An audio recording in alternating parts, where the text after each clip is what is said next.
नमस्कार दोस्तों। डेट आज की 4 जनवरी 2025 है। स्वागत है आपका एटोयल डिस्कशन में। आज देखो हम 3 इश्यूज डिस्कस करेंगे। सबसे पहला इशू हम डिस्कस करेंगे, इंडिया के ग्राउंड वाटर संबंधित एक रिपोर्ट सामने आई है जिसमें यह पता लगा है कि 440 डिस्ट्रिक्ट हमारे देश में ऐसे हैं जहां पे नाइट्रेट्स की जो मात्रा है वो एक्सेसिव है, मतलब सेफ लिमिट से ज़्यादा है। क्या इम्पैक्ट्स हैं डिस्कस करेंगे इस आर्टिकल को। दूसरे नंबर पे थ्रेट टू फेडरलिज्म। हालांकि देखो इसमें इशू तो वन नेशन वन इलेक्शन का भी इंक्लूड किया गया है जो हम डिस्कस कर चुके हैं 2-3 बार। अब तो आपको भी रट गया होगा, लेकिन फिर भी फेडरलिज्म से संबंधित 2-3 और भी डायमेंशंस डाली गई हैं तो जल्दी से डिस्कस कर लेंगे। और सबसे लास्ट में डिस्कस करेंगे कोल गैसिफिकेशन से संबंधित इशू। लेकिन देखो डिस्कशन हम स्टार्ट करें उससे पहले एक स्टोरी जो उम्मीद देती है, जो इंस्पायर करके जाती है। ये जो तस्वीर आप देख रहे हो ये है यासीन शान मोहम्मद की। यासीन शान मोहम्मद एक बहुत गरीब परिवार में पैदा हुए। इनकी मदर ने सिर्फ 6th क्लास तक शिक्षा प्राप्त की। उसके बाद देखो सिर्फ 14 साल की उम्र में इनकी मदर की शादी हो गई और 19 साल की उम्र में तलाक भी हो गया।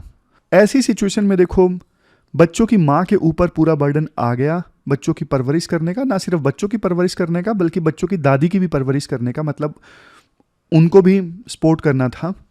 तो पूरा बर्डन माता के ऊपर आ गया। और देखो उन्होंने डेली वेजर के तौर पे काम किया, कंस्ट्रक्शन की जो साइट्स होती हैं वहाँ पे मजदूरी की, लेकिन ज़्यादा काम चल नहीं पाया। फिर जो यासीन शान मोहम्मद थे, इन्होंने देखो शुरुआत में न्यूज़पेपर बांटने का काम स्टार्ट किया, दूध डिलीवरी करने का काम स्टार्ट किया और जैसे तैसे करके 12वीं इन्होंने पास की। मीनवाइल देखो जो सरकार की योजना होती है ना, जैसे प्रधानमंत्री आवास योजना, ऐसी आवासीय योजना से इनको घर पर छत मिल गई, एक घर मिल गया। और 12वीं के बाद में इन्होंने किया पॉलिटेक्निक का डिप्लोमा इलेक्ट्रॉनिक्स इंजीनियरिंग से। अब पॉलिटेक्निक का डिप्लोमा किया तो थोड़ी जॉब अच्छी लग गई, लेकिन देखो बाद में इनको लगा कि मुझे कुछ अच्छा करना है, तो इन्होंने केरला जुडिशियल सर्विस एग्ज़ाम की तैयारी स्टार्ट की। और अब देखो उस एग्ज़ाम में ना इन्होंने 2nd रैंक प्राप्त की है। कई बार हमें लगता है कि यार हमारा क्या होगा, फ्यूचर बहुत अंधकारमय है, समझ में नहीं आ रहा है क्या होगा।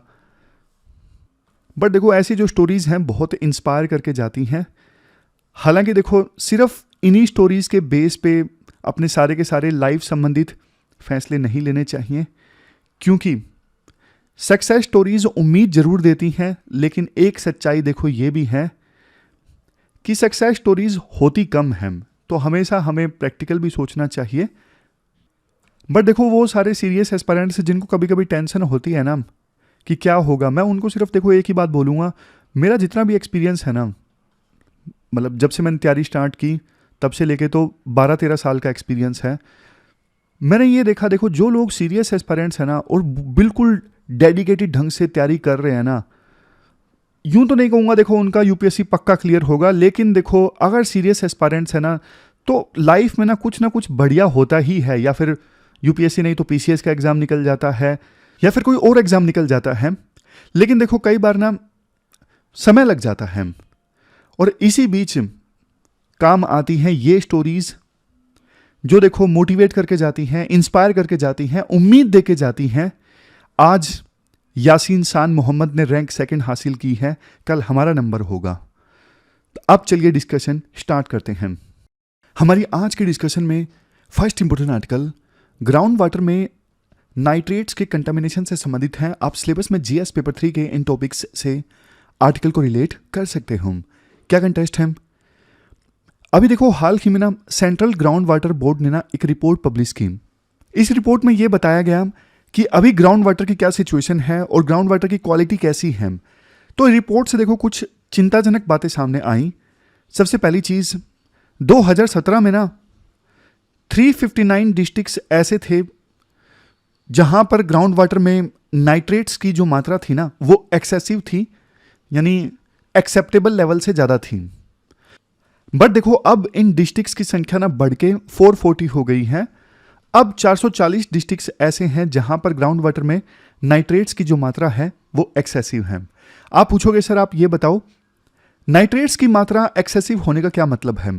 देखो 1 लीटर पानी में अगर नाइट्रेट की मात्रा 45 मिलीग्राम पर लीटर है ना, तो देखो एक्सेप्टेबल है। अगर इससे ज़्यादा नाइट्रेट है ना 1 लीटर पानी में, तो इसका मतलब नाइट्रेट की मात्रा एक्सेसिव है, इतनी नहीं होनी चाहिए, पानी की क्वालिटी खराब है।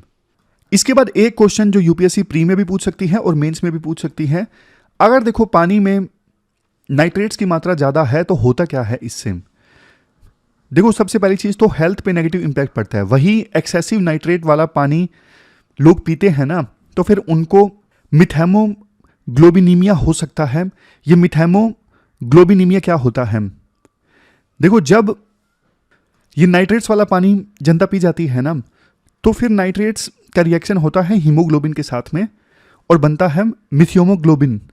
तो ये जो मिथोमोग्लोबिन होता है ना, ये हीमोग्लोबिन की तरह देखो ब्लड के थ्रू अलग अलग पार्ट्स में ना ऑक्सीजन नहीं कैरी आउट कर पाता। यानी मिथेमोग्लोबिनीमिया में ना ब्लड की जो ऑक्सीजन कैरिंग कैपेसिटी है ना, वो कम हो जाती है नाइट्रेट्स के साथ में हीमोग्लोबिन के रिएक्शन के कारण। तो फिर इससे ना अब ऑक्सीजन नहीं पहुंच पाती बॉडी के अलग अलग पार्ट्स तक, तो स्किन जो है ना वो नीली पड़ने लगती है। इसी वजह से हम इन्वायरमेंट में पढ़ते हैं ब्लू बेबी सिंड्रोम हो जाता है इन्फेंट्स को, जो देखो नाइट्रेट्स वाला पानी पी जाते हैं, उनकी जो स्किन है वो नीली पड़ने लगती है। चलो ये तो ह्यूमन बींग्स पे क्या नेगेटिव इंपैक्ट पड़ता है वो हमने डिस्कस कर लिया, लेकिन इन्वायरमेंट पे क्या इंपैक्ट पड़ता है। जब देखो ये नाइट्रेट्स वाला जो पानी है वो सरफेस पे आता है और लेक या फिर तालाबों में चला जाता है, तो वहां पे फिर देखो एल्गल ब्लूम हो जाता है। एल्गल ब्लूम में क्या होता है, इस प्रकार से देखो कोई स्टैंडिंग वाटर है, खड़ा पानी है, उसमें ना एल्गी की मात्रा जो है ना एकदम से बढ़ जाती है बहुत ज़्यादा। ये देखो ये पानी की बॉडी है और पूरा एल्गी एल्गी दिख रहा है आपको, यहाँ पर देखो पूरा ग्रीन कलर का एल्गी दिख रहा है आपको पूरी वाटर बॉडी में। ये तो मुझे एआई वाली तस्वीर ज़्यादा दिख रही है। तो फिर ये जो एल्गल ब्लूम होता है ना, इसके लिए कुछ सूटेबल कंडीशंस भी होती है, यूपीएससी प्री में क्वेश्चन पूछ सकती है। जैसे नाइट्रोजन या फॉस्फोरस, ये जो है दोनों ये सबसे इंपॉर्टेंट न्यूट्रिएंट्स हैं एल्गी ग्रोथ को स्टिमुलेट करने के लिए। और ये न्यूट्रिएंट्स कहाँ से आते हैं, जैसे फर्टिलाइजर वगैरह का इस्तेमाल किया और वहाँ से बह के आ गए, खेत से बह के वाटर बॉडी में आ गए, या फिर सीवरेज से आ गए, इंडस्ट्रियल डिस्चार्ज हो गया। इसके अलावा गर्म पानी, खड़ा पानी और सनलाइट, ये सारे जो हैं ये सूटेबल कंडीशंस हैं एल्गल ब्लूम के लिए। लेकिन देखो अब क्वेश्चन ये उठता है एल्गल ब्लूम से नुकसान क्या होता है। एल्गल ब्लूम से देखो ऑक्सीजन की कमी हो जाती है सबसे पहली चीज। फिर ऊपर देखो सारी वाटर बॉडी को ना ढक लिया इन एल्गीज ने, तो नीचे तो सनलाइट जा ही नहीं पाएगी ना। नीचे सनलाइट नहीं जा पाएगी तो बहुत सारे जो मैरीन एनिमल्स हैं, मैरीन इकोसिस्टम है, उनको बुरी तरह से नुकसान पहुंचेगा। और कुछ जो एल्गी हैं वो ऐसे भी होते हैं जो देखो हार्मफुल टॉक्सिन्स रिलीज करते हैं और उनसे मैरीन एनिमल्स को भी नुकसान होता है। बाद में उन्हीं मछलियों को इंसान खाता है तो वो टॉक्सिन्स इंसान के अंदर भी पहुंच जाते हैं। 3 राज्य ऐसे हैं, राजस्थान, कर्नाटक, तमिलनाडु। इन 3 राज्यों में सबसे ज़्यादा नाइट्रेट कंटामिनेशन मिला। जितने सैंपल्स यहाँ पे लिए गए थे ना, राजस्थान में तो 49% सैंपल्स में नाइट्रेट का जो कंटामिनेशन है वो लिमिट से ज़्यादा मिला, कर्नाटक में 48% सैंपल्स में और तमिलनाडु में 37% सैंपल्स में। और कुछ राज्य देखो ऐसे हैं जैसे राजस्थान, मध्य प्रदेश, गुजरात, यहाँ पे नाइट्रेट प्रॉब्लम तो देखो पेरिनियल प्रॉब्लम है, सदाबहार प्रॉब्लम है, क्योंकि जियोलॉजिकल फैक्टर्स ही ऐसे हैं यहाँ पे इन राज्यों में। इस वजह से देखो 2017 में यहाँ पर जितने सैंपल्स में नाइट्रेट का कंटेमिनेशन लिमिट से ज़्यादा मिला था, इस बार भी उतना ही है। लेकिन चिंता की बात है सेंट्रल और साउदर्न इंडिया, यहाँ पे जो सैंपल्स लिए गए हैं ना, तो उन सैंपल्स में नाइट्रेट्स का जो कंटेमिनेशन है ना 2017 के कंपैरिजन में ज़्यादा है। इसके बाद राइटर बोलते हैं देखो बहुत सारी स्टडीज़ ने ना ये क्लियरली शो किया है, सीधा सीधा एक नाता है। बहुत ज़्यादा एग्रीकल्चर में फर्टिलाइजर्स का यूज़ होता है, वहाँ पे देखो ग्राउंड वाटर में ना नाइट्रेट्स की जो मात्रा है वो ज़्यादा मिलती है। इसके बाद राइटर बोलते हैं प्रॉब्लम सिर्फ देखो नाइट्रेट्स के कंटामिनेशन की नहीं है। कुछ जिले ऐसे जहाँ पे देखो फ्लोराइड की जो कंसंट्रेशन है वो सेफ लिमिट से ज़्यादा मिली है, और कुछ डिस्ट्रिक्ट्स ऐसे भी हैं जहाँ पे ग्राउंड वाटर में यूरेनियम का कंटामिनेशन ज़्यादा मिला है। और जो कंसर्न वाले राज्य हैं वो हैं राजस्थान, हरियाणा, कर्नाटक, आंध्र प्रदेश, तेलंगाना। देखो फ्लोराइड वाला जो कंटेमिनेटेड वाटर होता है ना, उसको पीने से, उसको कंज्यूम करने से डेंटल डिफॉर्मिटीज़ सामने आ सकती हैं, जैसे दांतों का डिसकलरेशन हो गया, ये सब चीज़ें। और यूरेनियम कंटेमिनेटेड पानी पीने से किडनी को डैमेज हो सकता है और कैंसर इत्यादि वाली बीमारियां भी हो सकती हैं। इसके बाद रिपोर्ट में देखो एक बात ये बोली गई, वो स्टेट जहां पे ग्राउंड वाटर ब्लॉक्स का जो एक्सप्लोटेशन है वो बहुत ज़्यादा है, मतलब उतना ग्राउंड वाटर रिचार्ज नहीं हो रहा है जितना ग्राउंड वाटर निकाला जा रहा है, वहां पे इन केमिकल्स का जो कंटामिनेशन है ना वो ज़्यादा मिलता है। समझ गए? जहां जहां पे ग्राउंड वाटर का ओवर एक्सप्लोटेशन है ना, वहां पे इन केमिकल्स का कंटामिनेशन ज़्यादा मिलेगा ग्राउंड वाटर में। लास्ट में राइटर ये बोलते हैं, हमारे देश में ग्राउंड वाटर एक्सट्रैक्शन रेट अभी ना 60.4 है। इसका मतलब ये है कितना ग्राउंड वाटर अवेलेबल है और कितना एक्सट्रैक्ट किया जा रहा है। तो ये देखो 2009 में भी ग्राउंड वाटर एक्सट्रैक्शन रेट 60.4% था, और अभी ना जितने ब्लॉक्स एनालाइज किए गए ना, मतलब जितने ब्लॉक्स में ग्राउंड वाटर को एनालाइज किया गया, उसमें से देखो 73% ब्लॉक्स में ना ग्राउंड वाटर जो है वो सेफ जोन में मिला। मतलब जितना ग्राउंड वाटर एक्सट्रैक्ट किया जा रहा है उतना ही रिचार्ज हो रहा है, इतने ब्लॉक्स में दिक्कत नहीं आई, लेकिन बाकियों में दिक्कत है। और अच्छी चीज देखो ये है, इंडिया के पास ना एक अच्छा अब मजबूत साइंटिफिक सिस्टम है, एनुअल बेसिस पे ग्राउंड वाटर को एनालाइज करने के लिए क्या सिचुएशन है।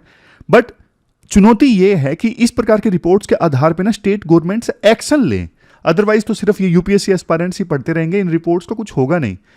असल फायदा तो तभी होगा ना जब स्टेट गवर्नमेंट से इन रिपोर्ट्स के आधार पे एक्शन ले और सिर्फ यूपीएससी एस्पायरेंट्स क्वेश्चन सोल्व ना करते रह जाएं।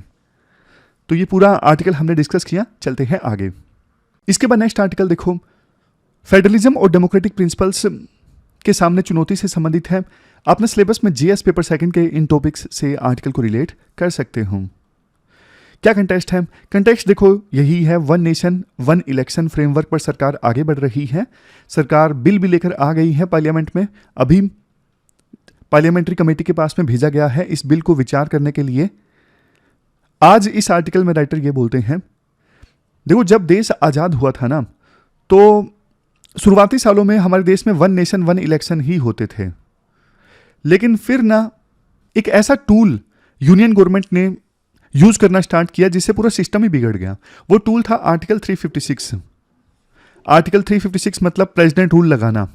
पहली बार इसे केरला में लगाया गया था 1959 में। और देखो ये जो टूल था ना, इससे स्टेट की जो ऑटोनॉमी थी ना वो सीधा सीधा कॉम्प्रोमाइज होती थी, लेकिन विभिन्न सरकारों ने जम के इस टूल का मिसयूज किया। जब कॉन्स्टिट्यूट असेंबली में डिबेट्स हो रही थी ना, तो अंबेडकर ने बोला ये जो आर्टिकल 356 है ना, ये तो डेड लेटर है, ये कभी कभी यूज होगा, बहुत ही रेयर। मतलब किसी राज्य में प्रेसिडेंट रूल लगाना कोई आसान काम थोड़ी है, ये तो बहुत रेयर यूज होगा। लेकिन बाद में एच.वी. कामत बोलते हैं डॉक्टर अंबेडकर की डेथ हो चुकी है और ये जो आर्टिकल है 356 वो तो बहुत जिंदा है और पॉलिटिकल पर्पजेज के लिए इसका बहुत ज़्यादा मिसयूज होता है। अब जैसे देखो आज के समय में ऐसा थोड़ा कम हो गया, बट पहले क्या होता था, जैसे केंद्र में कांग्रेस की सरकार है तो छोटी मोटी बात पे ही ना किसी राज्य में जहां पे बीजेपी की सरकार है वहां पे प्रेसिडेंट रूल लगा दिया जाता था, एंड वाइस वर्सा। समझ गए?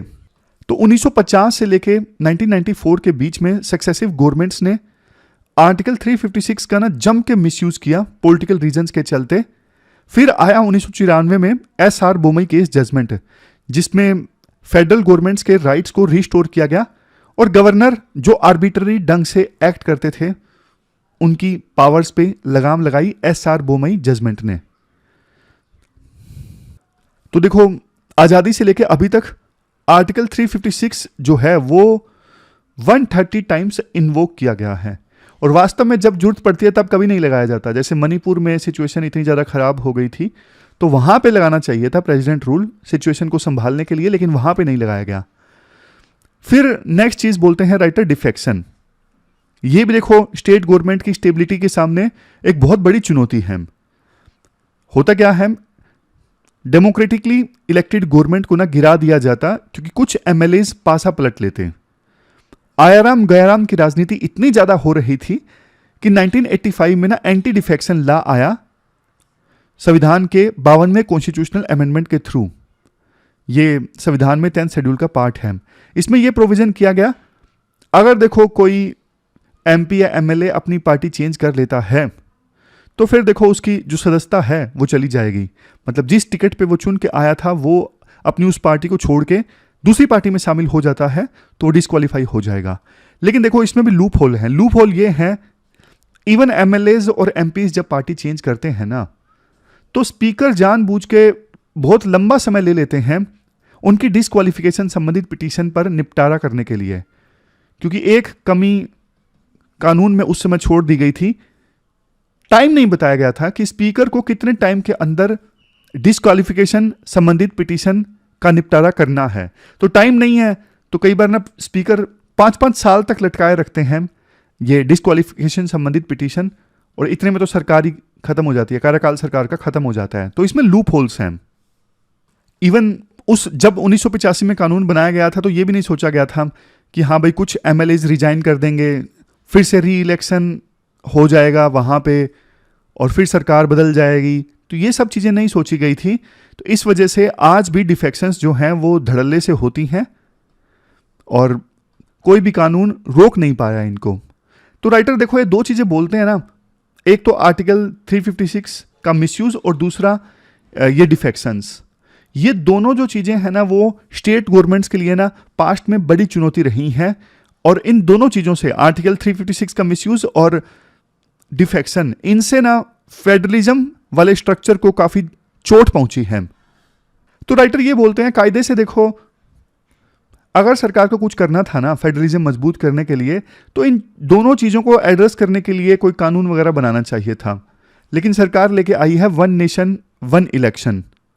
वन नेशन वन इलेक्शन लाने का सरकार का पर्पज़ ये है, सरकार कहती है इससे एडमिनिस्ट्रेटिव एफिशिएंसी आएगी और गवर्नेंस इंप्रूव होगी, बार बार इलेक्शंस नहीं होंगे तो, और कॉस्ट भी बचेगी।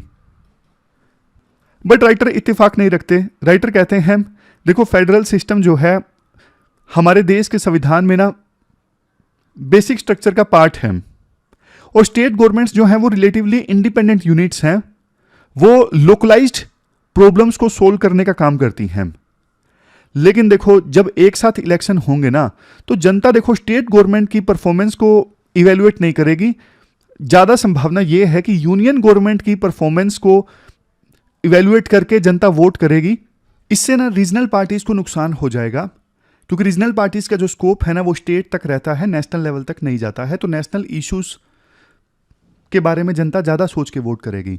अब दूसरा देखो वन नेशन वन इलेक्शन में ना मान लीजिए सिंक्रोनाइज्ड हो गए इलेक्शन, जैसे कल यानी 5 जनवरी को स्टेट और सेंटर के सभी स्टेट्स और सेंटर के एक साथ इलेक्शंस हो गए। अब देखो मान लो किसी स्टेट में 2 साल बाद सरकार गिर गई और फिर से इलेक्शन होंगे उस स्टेट में, तो फिर वो ना बचे हुए 3 साल के लिए इलेक्शन होंगे, ना कि 5 साल के लिए। तो राइटर बोलते हैं तो बचे हुए 3 साल के लिए इलेक्शन होंगे तो 1 पर्सन 1 वोट 1 वैल्यू वो तो कॉम्प्रोमाइज हो गई ना। ये राइटर का पॉइंट है। फिर इसके बाद राइटर बोलते हैं देखो मिड 90s में ना लोकसभा में कितनी बार इलेक्शन हुए थे, 96 में हुए, 98 में हुए, 99 में हुए, और मान लीजिए उस समय वन नेशन वन इलेक्शन का प्रोविजन होता तो फिर तो 2001 में फिर से इलेक्शन होते, क्योंकि 1999 में जो इलेक्शन हुए वो तो सिर्फ 2 साल के लिए होते, 5 साल के लिए ने, और 2001 में फिर से इलेक्शन कंडक्ट करवाने पड़ते। तो सोच के देखो जब इतनी बार लोकसभा के इलेक्शंस 5 साल में कंडक्ट अगर हो गए तो फिर कहाँ वो वाली चीज़ कि कॉस्ट बचेगी, गवर्नेंस इंप्रूव होगी, इलेक्शन कमीशन को कम दिक्कत आएगी। फिर तो ये सारे पॉइंट्स कॉम्प्रोमाइज़ हो गए ना, फाइनेंशियल एडमिनिस्ट्रेटिव जितने भी अभी दिए जा रहे हैं वन नेशन वन इलेक्शन के लिए। इसके बाद राइटर ये बोलते हैं देखो मान लीजिए बीच में स्टेट गवर्नमेंट या फिर जो यूनियन गवर्नमेंट है गिर गई और फिर इलेक्शन हुए 2 साल के लिए या फिर 3 साल के लिए, ताकि वन नेशन वन इलेक्शन के कंसेप्ट को सस्टेन किया जा सके। तो देखो कोई भी सरकार जब चुनी जाती है ना उसे समय चाहिए सोशियो इकोनॉमिक प्रॉब्लम्स को, चैलेंजेस को एनालाइज करने के लिए। अगर वो सरकार सिर्फ 2 साल के लिए चुनी गई है तो वो क्या ही काम कर पाएगी, क्या ही विजन के साथ काम कर पाएगी। इसके बाद राइटर एक पॉइंट ये देते हैं कि देखो एक साथ इलेक्शंस होंगे तो चैलेंजेस भी ज़्यादा हैं, जैसे ज़्यादा सिक्योरिटी फोर्सेस चाहिए। और वैसे मुझे ये समझ में नहीं आया ज़्यादा सिक्योरिटी फोर्सेस कैसे चाहिए। मान लीजिए एक बूथ है, एक ही बूथ के अंदर 2 ईवीएम रखी हैं, एक यूनियन के इलेक्शन के लिए, एक स्टेट के इलेक्शन के लिए। अभी हम बूथ में जाते हैं तो सिर्फ एक ईवीएम पे बटन दबाते हैं। मान लीजिए उसी रूम में दो जो ईवीएम है उसका प्रोविजन कर दिया जाए, तो फिर सिक्योरिटी फोर्सेस तो उतनी चाहिए ना, ज़्यादा कैसे चाहिए? राइटर बोल रहे हैं ज़्यादा सिक्योरिटी फोर्सेस चाहिए। मतलब आपको पॉइंट समझ में आया ये? ऐसा लगता है कि राइटर भी यूपीएससी एस्पायरेंट रहे होंगे, पॉइंट लिखने के लिए पॉइंट बढ़ा रहे हैं कई तो। लेकिन लास्ट में देखो कंक्लूजन में राइटर ये बोलते हैं, आवश्यकता देखो ये है, जो शुरुआत में हमने प्रॉब्लम्स की बात की ना, जैसे आर्टिकल 356 से डिफेक्शन, उन प्रॉब्लम्स को एड्रेस किया जाए ताकि स्टेट गवर्नमेंट्स जो हैं, जो ऑटोनोमस एडमिनिस्ट्रेटिव यूनिट्स हैं हमारे संविधान के अनुसार, वो ठीक से काम कर सकें, ऑटोनोमस ढंग से काम कर सकें, लोकलाइज्ड प्रॉब्लम को सोल्व कर सकें। उनको उन प्रॉब्लम्स को एड्रेस करने की आवश्यकता है। लेकिन ये जो वन नेशन वन इलेक्शन है ना, इससे तो बल्कि पावर और ज़्यादा सेंट्रलाइज होती है, और इससे कुछ ऐसा नहीं कर रहे हैं कि हम फेडरलिज्म को मजबूत कर रहे हैं। फेडरलिज्म कमजोर ही हो रहा है, जो कि देखो संविधान के बेसिक स्ट्रक्चर का पार्ट है। हमारे देश में ना बहुत सारी डाइवर्सिटी और प्लूरलिटी है, तो इनको एड्रेस करने के लिए ना स्टेट गवर्नमेंट की अलग से जो आइडेंटिटी है, अलग से स्टेट गवर्नमेंट ऑटोनोमस ढंग से काम करती है, तो वो आइडेंटिटी बरकरार रहनी चाहिए। तो ये पूरा आर्टिकल हमने डिस्कस किया फेडरलिज्म से संबंधित और डेमोक्रेटिक प्रिंसिपल्स से संबंधित। चलते हैं आगे। इसके बाद नेक्स्ट आर्टिकल कोल गैसिफिकेशन से संबंधित है, काफी इंपॉर्टेंट टॉपिक है। आप ना जीएस पेपर 3 में एनर्जी टॉपिक से इस आर्टिकल को रिलेट कर सकते हो। देखो सबसे पहले तो हम बेसिक्स समझेंगे, कोल गैसिफिकेशन होता क्या है, क्यों ये जरूरी है। उसके बाद मैं कंटेक्स्ट की बात करूंगा। बहुत ही ज्यादा सिंपल भाषा में मैं आपको बताता हूं। देखो कोल गैसिफिकेशन में क्या होता है, कोल को ना पाउडर की फॉर्म में कन्वर्ट कर लिया। एक तो कोल के ब्लॉक्स होते हैं जो हम देखते हैं अक्सर हमारे आसपास, जैसे ट्रेन में कोल को ले जाया जा रहा होता है, इन टुकड़ों में कोल होता है। नहीं, इसको पाउडर की फॉर्म में कन्वर्ट कर लिया। उसके बाद उस पाउडर को रखा एक गैसीफायर में। गैसीफायर नहीं समझोगे तो प्रेशर कुकर मान लीजिए। कोल को पाउडर में कन्वर्ट किया और प्रेशर कुकर में रख दिया, और वहां पे फिर इन्फ्यूज की गई एयर एंड स्टीम। अब इस प्रेशर कुकर को गर्म किया गया 1200 डिग्री सेल्सियस पर। अब देखो जब ऐसा होगा ना, कोल को पाउडर की फॉर्म में इतने डिग्री सेल्सियस पर गर्म किया जाएगा एयर एंड स्टीम की प्रेजेंस में, तो ना थर्मोकेमिकल प्रोसेस शेप लेगी, और कोल में जो कॉम्प्लेक्स मॉलिक्यूल्स है ना, वो सिंपल मॉलिक्यूल्स में कन्वर्ट होने स्टार्ट हो जाएंगे, और रिजल्ट निकलेगा, एक गैस बनेगी सिन गैस। ये जो हमारा बाय प्रोडक्ट है ना सिन गैस, जिसके लिए ये सारा ताम झाम किया, ये देखो एक प्रकार से ना कॉम्बिनेशन है काफी सारी गैसेस का, जिसमें हाइड्रोजन है, कार्बन मोनोऑक्साइड है, कार्बन डाइऑक्साइड है, मीथेन की कुछ मात्रा है। इसके अलावा दूसरे गैसेस की भी थोड़ी थोड़ी मात्रा आपको मिलेगी इस सिन गैस में। कौन कौन सी गैसेस होगी सिन गैस में, मतलब सिन गैस का कंपोजिशन क्या होगा, ये देखो इस बात पे भी डिपेंड करता है कि कोयला कैसा था, और दूसरा गैसीफायर के अंदर मतलब प्रेशर कुकर के अंदर कंडीशंस कैसी थी। जब हमको एक बार सिन गैस मिल गई ना, फिर ये क्लीन प्रोसेस से गुजरती है इंप्यूरिटीज वगैरह रिमूव करने के लिए। जैसे सिन गैस के अंदर जो सल्फर वगैरह है, मरकरी है, एस पार्टिकल्स हैं, उनको रिमूव कर दिया जाता है सिन गैस से, और फाइनली जो सिन गैस मिलती है इंप्यूरिटीज रिमूव होने के बाद में, वो होती है क्लीन सिन गैस। अब ये क्लीन जो सिन गैस है ना, इसको अगर एज ए एनर्जी सोर्स इस्तेमाल किया जाए ना, ये ज्यादा काम की चीज है बजाय कोयले को इस्तेमाल करना, क्योंकि कोयले को इस्तेमाल करने पर काफी सारा एमिशन होता है, और एमिशन आपको पता है ग्लोबल वार्मिंग लेकर आता है, क्लाइमेट चेंज काफी हो रहा है, विभिन्न देश सजग हैं। तो सिन गैस का इस्तेमाल किया जाएगा तो एमिशन कम होगा, क्योंकि इंप्यूरिटीज तो हमने रिमूव ही कर ली। इस पूरी प्रोसेस में जो इंप्यूरिटीज थी वो हमने रिमूव कर ली, जिसकी वजह से एमिशन होता है वो एमिशन होगा ही नहीं अब। वैसे देखो एक और इंपॉर्टेंट चीज, ये पूरा जो प्रोसेस मैंने आपको बताया ना, ये है ex-situ प्रोसेस। मतलब इसमें तो कोल की माइनिंग करके ऊपर जमीन पे लाया जाता है, कोल को बाद में गैसीफायर में यानी प्रेशर कुकर में कोयल को रखा जाता है। ये है ex-situ मेथड। लेकिन एक और मेथड भी है, in situ method, syngas produce करने का। इन सिटू मेथड में क्या होता है, कोयले की माइनिंग करने की जरूरत नहीं है।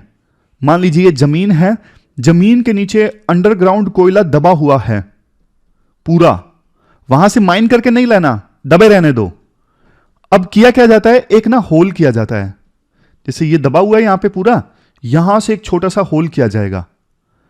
अब इस होल के थ्रू ना जहां पे कोयला दबा हुआ है ना, डिपॉजिट्स हैं, वहां पे ऑक्सीजन पहुंचाई जाएगी, वहां पे वाटर या स्टीम की व्यवस्था की जाएगी, और इसी होल के थ्रू ना नीचे दबे हुए कोयले को गर्म किया जाता है हीटर्स के थ्रू।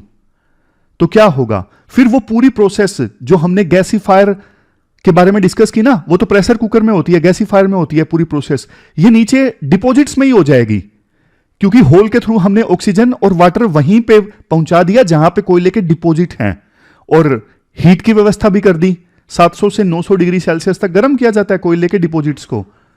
तो फिर इस पूरी प्रोसेस के बाद सिन गैस बनेगी, और उसी होल के थ्रू, उसी छेद के थ्रू वो सिन गैस बाहर आने लगेगी। तो ये जो प्रोसेस है ना, ये है इन सीटू प्रोसेस। जैसे इन्वायरमेंट में हम पढ़ते हैं ना, एनिमल्स का कंजर्वेशन, एक होता है एक्स सीटू। एक्स सीटू मतलब चिड़ियाघर वगैरह या फिर बोटेनिकल गार्डन में लाके उनको कंजर्व किया जाता है। एक होता है इन सीटू। इन सीटू मतलब जंगल में ही उनके कंजर्वेशन की व्यवस्था की जाती है, जहां पे वो रहते हैं वहीं पर। यह क्वेश्चन यूपीएससी ने 2011 में पूछ लिया था, इन सीटू एक्स सीटू से संबंधित। आप इस क्वेश्चन का आंसर कमेंट बॉक्स में दीजिए। तो देखो, अब आप अच्छे से बेसिक्स समझ गए। अब हम बात करते हैं आवश्यकता क्यों है कोल गैसिफिकेशन की। देखो, हमारे पास ना थर्मल कोल के अच्छे खासे रिजर्व्स हैं। जैसे डेटा है जो जीएसआई के द्वारा पब्लिश किया गया था, जियोलॉजिकल सर्वे ऑफ इंडिया, इनके डेटा के अनुसार 1/4/2022 तक हमारे देश में ना 3,61,411 मिलियन टन के कोयले के भंडार थे। चाइना के बाद इंडिया कोयले के मामले में दूसरे नंबर पे है, और प्रोडक्शन भी अब तेजी से इंक्रीज हो रही है। पिछले साल प्रोडक्शन में 14.8% का इजाफा हुआ। इंडिया देखो ग्लोबल कोल प्रोडक्शन में ना 10% कंट्रीब्यूट करता है, यानी पूरे वर्ल्ड में जितना कोयला प्रोड्यूस होता है ना, 10% तो इंडिया से ही होता है। तो इतना कोयला हमारे पास में है। अब विभिन्न कंट्रीज बोल रहे हैं कि आप कोल से चलने वाले थर्मल पावर प्लांट बंद करो, बंद करो, पीछे पड़े हुए हैं जोर शोर से। इंडिया कह रहा है भैया हम डेवलपिंग कंट्री है, हमारे पास में एनर्जी का कोई और सोर्स नहीं है। तो बीच का रास्ता एक निकलता है कि आप कोयले से सिन गैस बना दो, और सिन गैस का इस्तेमाल चलता रहे, क्योंकि ये रिलेटिवली क्लीनर फ्यूल है। नेक्स्ट, सरकार ने अपना टारगेट भी रखा है कि 2030 आते आते हम 100 मिलियन टन कोल का इस्तेमाल करेंगे, और इसकी सहायता से सिन गैस प्रोड्यूस करेंगे। सरकार का फोकस देखो सेल्फ रिलायंस पे है। एनर्जी के लिए ना हम इधर उधर हाथ ना फैलाएं, मतलब मिडिल ईस्ट पे या फिर किसी दूसरे देश पे डिपेंड ना करें। नेक्स्ट है ये, नेक्स्ट वाला पॉइंट यही आ गया, रिड्यूसिंग इंपोर्ट डिपेंडेंसी।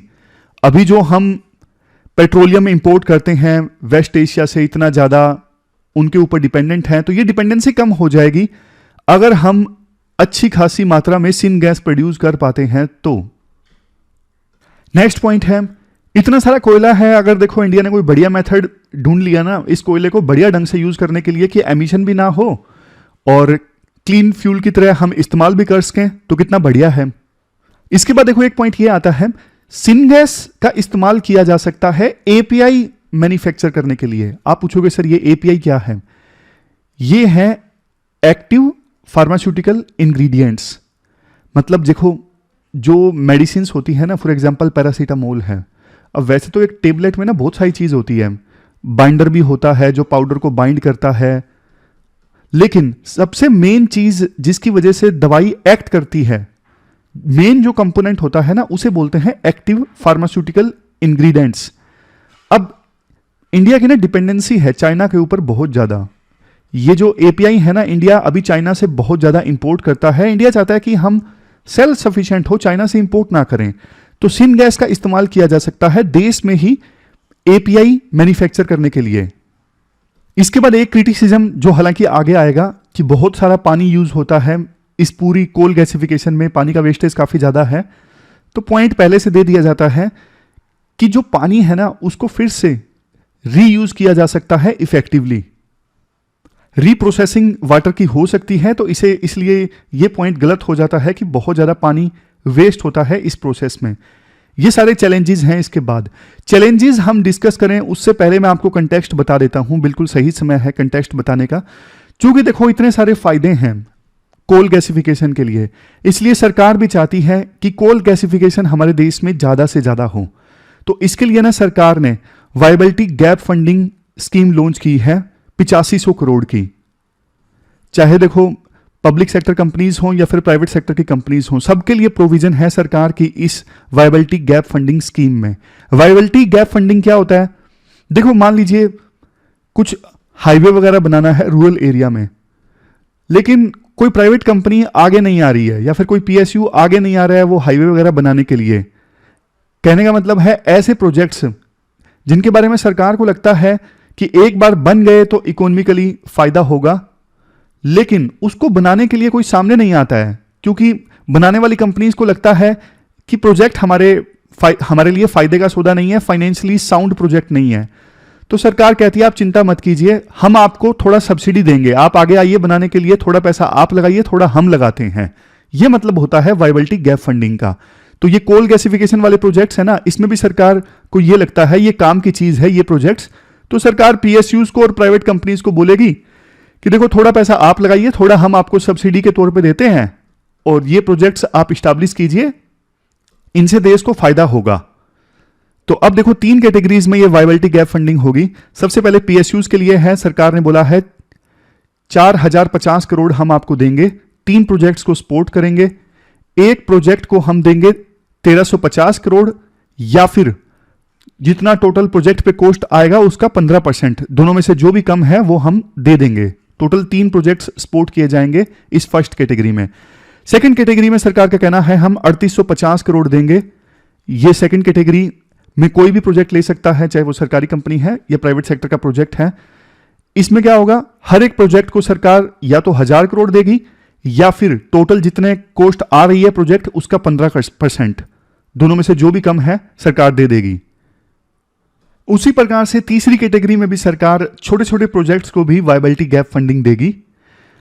एक पॉइंट देखो यहां पे ये बताना जरूरी है, सेकंड कैटेगरी और थर्ड कैटेगरी में सरकार जो वायबिलिटी गैप फंडिंग देगी ना, पूरी तरह से प्रोजेक्ट्स का चुनाव किया जाएगा कॉम्पिटिटिव और ट्रांसपेरेंट बीडिंग प्रोसेस के थ्रू। इसके बाद अब चैलेंजेस की बात कर लेते हैं जल्दी से। देखो हमारे देश में कोयले के भंडार तो अच्छी खासी मात्रा में है, बट हमारे देश में ना इंफीरियर क्वालिटी का कोल है। इवन धोने के बाद भी 30-35% एस कंटेंट मिल जाता है, जो कि देखो काफी ज्यादा है। इसके बाद अगर देखो XC2 कोल गैसिफिकेशन करते हैं तो चलो एक बार के लिए ठीक भी है। इन सीटू करते हैं मतलब जहां पे कोयले के डिपॉजिट्स हैं वहीं पर अगर कोल गैसिफिकेशन किया जाता है तो देखो आसपास की जो रॉक्स हैं वो भी दब जाएंगी, उनको नुकसान पहुंचेगा और इस पूरी प्रोसेस को ना अच्छे से कंट्रोल नहीं किया जा सकता। पता लगे कोई चट्टान गिर जाए, वहां पे जो वर्कर्स मौजूद हैं उनकी जान को खतरा है, इन्वायरमेंटल फैक्टर्स भी हैं। कोल गैसिफिकेशन में ना इतना CO2 प्रोड्यूस हो जाता है, उतना तो देखो कोयले से जो थर्मल पावर प्लांट चलते हैं ना उसमें भी नहीं होता। फिर अगर इन सीटू कोल गैसिफिकेशन करेंगे मतलब जहां पे डिपॉजिट्स है वहीं पे करेंगे तो ग्राउंड वाटर के कंटामिनेशन का खतरा है, बहुत सारा ग्राउंड वाटर कंटामिनेट हो जाएगा। प्रोजेक्ट की इकोनॉमी पे ध्यान दोगे तो भी देखो सीरियस कंसर्न्स हैं कि इतना सिन गैस क्या हम प्रोड्यूस कर लेंगे। ऐसा तो नहीं खर्चा ज्यादा हो जाएगा और सिन गैस बहुत कम प्रोड्यूस हो। टेक्नोलॉजिकल कंसर्न्स भी हैं कि खराब क्वालिटी अगर है कोयले की तो सिन गैस कैसे प्रोड्यूस की जाए, इसको लेके भी कंसर्न्स हैं, ऐसी टेक्नोलॉजी नहीं है। अब लास्ट में बारी आती है वे फॉरवर्ड की, किया क्या जा सकता है। देखो एक जो प्रॉब्लम है ना वो एस कंटेंट की है। अब बोलोगे सर ये एस कंटेंट होता क्या है कोयले में। देखो कोयले को जब गर्म करते हैं ना तो कोयले के साथ कुछ नॉन कंबस्टिबल मिनरल्स होते हैं जो कोयले की तरह बर्न नहीं होते, छूट जाते हैं, तो ऐसे चीजों को कहा जाता है एस कंटेंट। अब कोयले में एस कंटेंट ज्यादा है तो मतलब तो ये तो वो वाली बात होगी ना, कोयले का इस्तेमाल भी कर रहे हैं लेकिन काम की चीज उसमें कम है, एस कंटेंट ज्यादा है मतलब ऐसी चीजें उसमें ज्यादा हैं जो जलेंगी ही नहीं, ऐसे मिनरल्स ज्यादा हैं जो जलेंगे ही नहीं। तो ना एक लिमिट है 34% एस कंटेंट हो सकता है, इससे ज्यादा नहीं हो सकता। बट हमारे देश में ना इन नॉर्म्स की धज्जियां उड़ा दी जाती हैं, इसको लेटर एंड स्पिरिट में मतलब बिल्कुल सीरियसनेस के साथ में इंप्लीमेंट नहीं किया जाता। कोल वाशरीज की सहायता से ना एस कंटेंट अलग कम किया जा सकता है कोयले से, लेकिन कोल वाशरीज में बहुत ज्यादा पानी की आवश्यकता होती है, बढ़िया टेक्नोलॉजी की आवश्यकता होती है। फिर ना राइटर एक सॉल्यूशन देते हैं, कोल ब्लेंडिंग का इस्तेमाल कर लें। कोल ब्लेंडिंग मतलब कुछ कोयला जिसमें एस कंटेंट कम, कुछ जिसमें ज़्यादा, दोनों को आपस में मिक्स कर दो तो फिर इंटरमीडिएट लेवल पे आ जाएगा कोयले में एज कंटेंट। कुछ दूसरे पॉइंट्स हैं, जैसे जल्दी से जल्दी सरकार इस पे नेशनल पॉलिसी बनाए, national policy on coal gasification and liquefaction. इसके अलावा अगर देखो गैसीफायर का इस्तेमाल किया जाता है तो फिर सरकार कोयले पे ना सेस और ड्यूटीज ना लगाए, क्योंकि इस पूरी प्रोसेस का इस्तेमाल तो क्लीनर फ्यूल प्रोड्यूस करने के लिए हो रहा है ना, तो ऐसे कोयले पे सेस या फिर दूसरी जो ड्यूटीज लगती हैं वो ना लगाई जाएं। नेक्स्ट सजेशन ये है, कुछ कोल माइंस को ना डेडिकेट कर दिया जाए कोल गैसिफिकेशन के लिए। जहां पे अच्छा कोयला मौजूद है ना, तो सरकार चिन्हित कर दे कि इन कोल माइंस का इस्तेमाल होगा कोल गैसिफिकेशन के लिए। वायबिलिटी गैप फंडिंग सरकार दे, जो सरकार ने अब दी भी है। बेस्ट प्रैक्टिसेस सरकार देखो दूसरे देशों से भी लेकर आए जहां पर कोल गैसिफिकेशन के प्रोजेक्ट्स चल रहे हैं। तो ये देखो इस प्रकार से हमने डिटेल से समझा कोल गैसिफिकेशन से संबंधित इशू को। चलते हैं आगे। आर्टिकल्स देखो आज हमने 3 डिस्कस किए। हमने ग्राउंड वाटर वाला आर्टिकल डिस्कस किया कि नाइट्रेट्स की मात्रा अब 440 डिस्ट्रिक्ट्स के ग्राउंड वाटर में एक्सेसिव लेवल पे पहुंच गई है, पहले 359 डिस्ट्रिक्ट्स में थी। और नुकसान क्या होता है, ब्लू बेबी सिंड्रोम हो जाता है। एक तो ब्लू बेबी सिंड्रोम के अलावा अल्गल ब्लूम हो जाता है। इसके अलावा देखो राइटर ये भी बोलते हैं नाइट्रेट्स के अलावा फ्लोराइड और यूरेनियम का कंटामिनेशन भी मिला है कई सारे डिस्ट्रिक्ट्स में। दिक्कत देखो ये है, सेंट्रल और साउथ इंडिया के डिस्ट्रिक्ट्स में नाइट्रेट की मात्रा बढ़ रही है, क्योंकि वहाँ पे एग्रीकल्चर में फर्टिलाइजर्स का इस्तेमाल काफ़ी ज़्यादा है। अच्छी चीज़ ये है कि हमारे देश में एनुअल बेसिस पे अब ग्राउंड वाटर का एनालिसिस होने लगा है। फिर हमने ये डिस्कस किया था वन नेशन वन इलेक्शन वाला, जिसमें शुरुआत में राइटर जो है आर्टिकल 356 के मिसयूज़ की बात करते हैं, डिफेक्शन के इशू की बात करते हैं। फिर वो बोलते हैं कि इन इश्यूज़ को सोल्व करने के बजाय सेंटर जो है वो देखो वन नेशन वन इलेक्शन का फ्रेमवर्क लेके आ रही है। इससे 1 वोट 1 पर्सन 1 वैल्यू कॉम्प्रोमाइज़ होगी, क्योंकि कई जो सरकारें हैं वो 5 साल के लिए नहीं चुनी जाएंगी, कम ईयर के लिए चुनी जाएंगी। और वो एक सिचुएशन बताते हैं, जैसे 90s में ना लोकसभा में काफ़ी इलेक्शन हुए थे, जैसे 96 में हुए, 98 में, 99 में, और उस समय वन नेशन वन इलेक्शन का फ्रेमवर्क होता तो 2001 में भी होते। तो इतने इलेक्शंस आप बताओ, वो सारी बातें, एडमिनिस्ट्रेटिव एफिशिएंसी आएगी, इलेक्शन कमीशन का काम आसान होगा, तो वह कैसे होगा ऐसी सिचुएशन में। फिर एक कोल गैसिफिकेशन वाला आर्टिकल हमने डिस्कस किया था। तो ये क्वेश्चन आज आपको अटेम्प्ट करना है one nation one election proposal से संबंधित। तो ये थी हमारी आज की डिस्कशन। मंडे को मिलते हैं फिर से एक नई डिस्कशन के साथ। तब तक आप अपना ध्यान रखिए, अच्छे से पढ़िए। Thank you very much for discussion.